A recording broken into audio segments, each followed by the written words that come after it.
Your dad was the original stepping stone into the Godfather. He was, oh yeah, he was. I was fascinated because here I had met this wonderful Italian family relationship and the whole thing, and he was the perfect man to step into the particular role. And sure, sure. We had our first child 6 years ago, Nick, and I think that Dad thought he would never have a son to carry on the Stortz family name. So he was, of course, thrilled when we were expecting, and we didn't know that Nick was going to be a boy. So the night I went into labor, the whole family showed up at Waukesha Memorial Hospital and calling Dad. And fortunately, we got there at 7 and he was born at 10:30, so it was very quick. But while I was in labor, in excruciating pain, needless to say, Ron was running in and out of the room getting money, and Dad was ordering pizza and Italian sausage sandwiches to keep him occupied while Nick was being born. And of course, also the Final Four was going on, the final basketball game. So he had the best of all worlds. He got to watch a basketball game, he got to have a good meal, and he got to see his first grandson named Stortz born. I made honor roll again, and my mom's always teasing me about where I get my brains from, so I just want to say thanks, Papa. When I'm at the bar, I like to put the money in the bag. He got a lot of money at the bar. I like to go on vacation with him, go to the Dells, and go to Big Chief. I was happy when he took us to Big Chief, and that was fun, driving the go-karts and stuff. What do you like about Papa? Giving me movies. What kind of movies? Track. What else? Toy Story. Why does Papa buy you so many movies? I don't know why. Does he spoil you? Yes, he spoils me. He does. Why does he spoil you? Because he likes me. Why does he like you so much? Because he likes to spoil me. Ron was the most fun of my teenage life. I lived with my parents, and they would never let me go out anywhere. And Ron used to come over and say, Auntie Carmela, can Gladys come bowling with me tonight? And then she'd say, oh yeah, Ronnie, she could go with you. And he'd say, well, we're gonna be home around midnight. And then she'd say, oh yeah, that's okay. So we used to get in his car. Oh, we used to party. When I was 16 years old, my father didn't allow me to date at all because, well, Italian girls just didn't date that young, according to my dad anyway. And I wanted to go to the junior prom. And I went to an all-girl Catholic high school. And I wanted to ask somebody, and he says, oh, you don't have to ask anybody. We'll get Ronnie to take you to the prom. I said, but Ronnie doesn't have any money. I'll pay him. So there he is in his tux, and he took me to the prom. So he took me over there, and we double dated with a girlfriend of mine. Her name was Bernie Caminetti. And by the end of the evening, Ronnie was trying to date the other girl. But in the end, he turned out to be like my Prince Charmer. I mean, you know, he was there for me, and I got to go to the prom and everything. But he tried to date Bernie Caminetti afterwards, but her father said, no way was Ronnie going to date his daughter. We used to go New Year's Eve all the time, get a group together and go dancing, and where they had a live band, and we had so much fun, and we'd all dance with each other. And I just remember dancing with your dad. We were both short, so our knees were constantly hitting each other as we're dancing. I went by Delane Mack's house, and she was fixing me up with a blind date. And she had a date with Dad, and the blind date was Richard Marino. And when I first looked at your dad, I thought, oh my God. And I couldn't believe she was going out with this arrogant person. And then after that, I started going out with him, and here we are. We used to skip 8th hour once in a while. So one day the principal calls us in his office, and he and he wants to know where we were for eighth hour for the last 28 days. And he says, "Are you guys going to skip today?" And I says, "Are you crazy? We're caught. We know we're caught. We're done." So we left. I tell Ronnie, "I'll meet you at eighth hour. We used to go to this restaurant." Ronnie goes out the side door, and I go out the back door. And when I'm coming out, I see Ronnie walking back towards school, and I'm going, "What's going on?" "Let's get the hell out of here." He says, "We're going to end up getting caught again." And I started screaming at him, cussing a little bit. And all of a sudden, the principal was right on the side of me. I almost had a heart attack. He suspended us right on the spot. We started fighting with food, and we fought with bananas and grapes, and we were throwing them on the walls in the living room. And then we had those pens where you would suck up the ink, and then if you'd squirt them, the ink would go flying. We demolished that living room wall. Well, let me tell you, it was hell when Nana got home from work and saw that. I met Ronnie at the Cass Street Playground, and actually was picking on my brother Joe. And I ended up getting in a fist fight with Ronnie. But Ronnie wasn't tough enough. He had Joe to Randy help him. And Ronnie and Joe took turns fighting with me until they finally got me.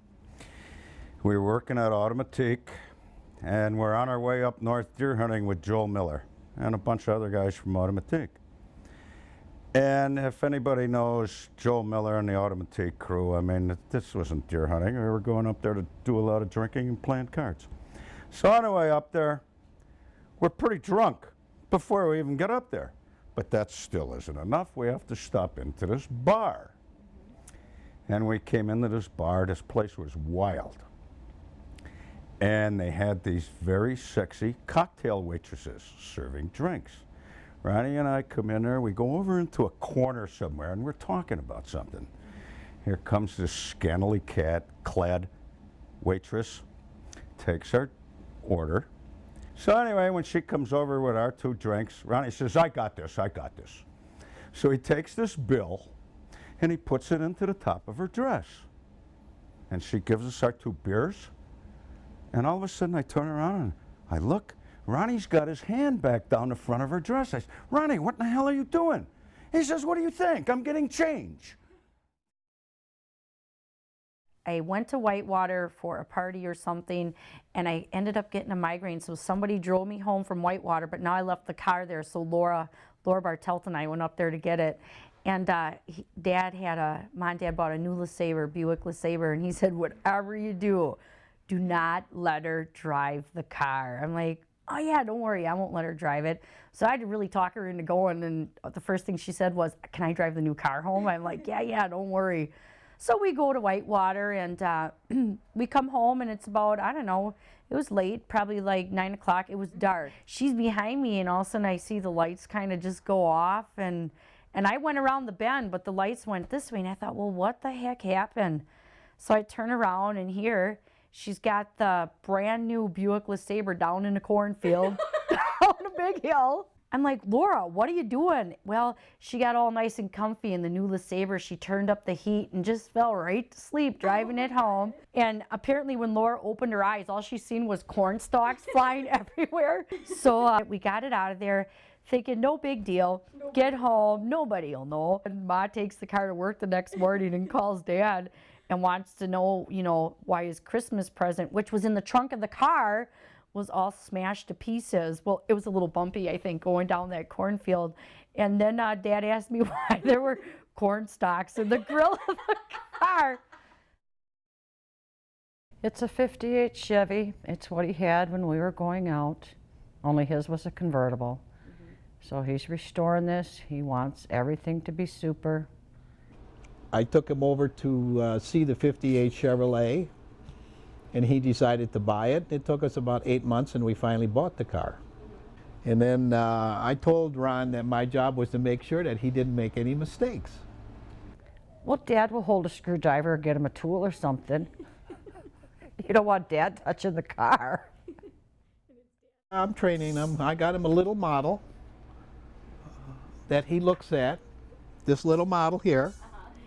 You know, a 50, it's a convertible though, it's not a hardtop. So when I tell him I want some part downstairs, we go look at the car, and then I point out the part I want, and then he goes downstairs in the basement and he gets all the parts for me. I remember when when he had his first car. And one day we were sitting in the house and he come in, him and Anthony, better known as Ding Ding, his buddy. They come in and they were both breathing real heavy. I says, what's the matter? He says, my car just blew up. I says, your car blew up? Yeah. So we went down and there it was in the middle of the street, the doors wide open, the lights on and everything. And he says it blew up. So I got inside and they were standing by the door. I started the car. I turned around to tell them the muffler was gone. I turned around and they were a block and a half away. Ask your ma, Pauline. Every time he bought a car, he had to give her a screwdriver so she could open the hood and fix the shifting lever so she could drive it because she used to get stuck. I remember that well because Annie, Pauline, and I went out drinking one night, and Pauline always drove, and she knew how to get under the car with the screwdriver. Well, they were both drunk, so I had to drive. I don't drive stick that well, so here's a cop sitting across the street, and the car doesn't shift because I am supposed to go out and do something under the hood with the screwdriver, and I don't know what I'm supposed to do. So here I'm driving in the wrong gear all the way home, praying that I'm going to get there and the cop's not going to stop us, all because of Ronnie's good cars. Well, there's usually about 10 of us, and we all go to Vegas together, spend a week in Vegas, and we have a ball down there, just as usual, playing machines.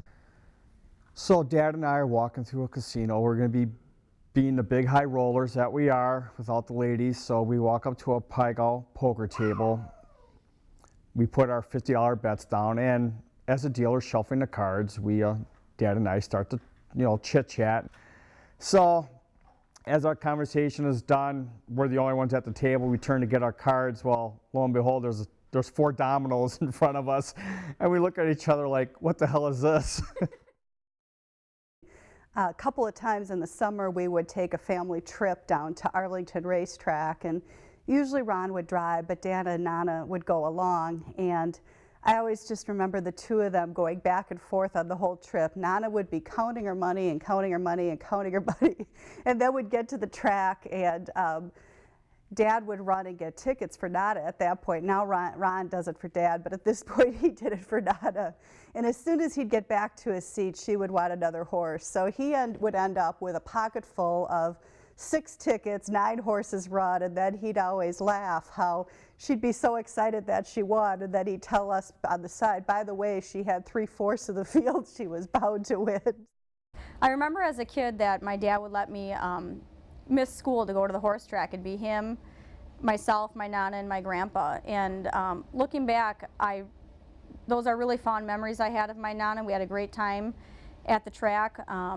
I guess maybe that's where I get a little bit of my gambling streak, as he started me young, missing school. Oh yeah, we used to come over, what are we going to do this weekend? Well, we're all starving to death. We were all trying to survive. We all had all these little kids running around like crazy, and we socialized together. We used to get together, and we'd sit there and we'd play cards over the kitchen table and shoot the bull. Us kids needed something to do while the parents were playing poker. So we went around and egged everybody's houses in the subdivision, played ding dong ditch it, and then we egged our own house so the neighbors wouldn't think it was us. We were playing AC-doocy, and I think I got a king 2, AC-doocy in between.